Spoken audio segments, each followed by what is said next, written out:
košeno. Daj samo za jedno. Gdje ćeš kuda? Svuda ćemo na onu gomilu. Ovo je grabuljanje na Rajcu koje je zapravo u Ježevici. Trenutno imamo dve natjecajke. Željka je vodonoša. Koja je vaša uloga kao vodonoša? Da im ne donosim vodu, dok prva ne crkne. A onda... Da se igramo smrt. Igra se zove Igra smrti i dakle, molim vas, ja ne učestvujem. Danas smo došli ovdje da ubijemo vuka, jel? Vuk nema pumpicu, pod 1. Pod 2, nema lekove. Dakle, molim? Cijel koncept je narušen. Molim Format vas, propada. dekomisija! Alo, bre! Jovana, šta mislite o drugim takmičarima? Drugi takmičari su sranje. Šta mislite koja je vaša glavna prednost odnosno na suparnicu? Ne smijem da kažem na TV-u. Ali znaš koja je.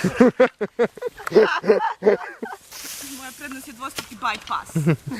Šta mislite koja je vaša prednost u odnosu na protivnicu? Mislim da je to očigledno. Užasne su.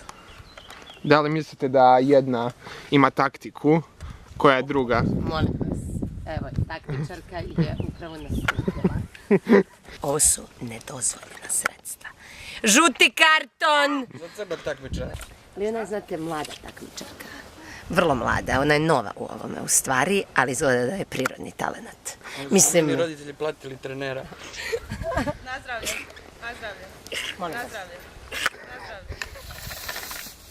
Pošto ja završavam njen deo posla, morat ću da proglasim pobednicu.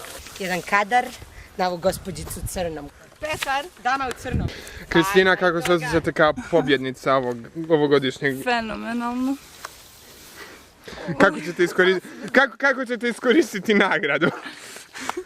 Korisno.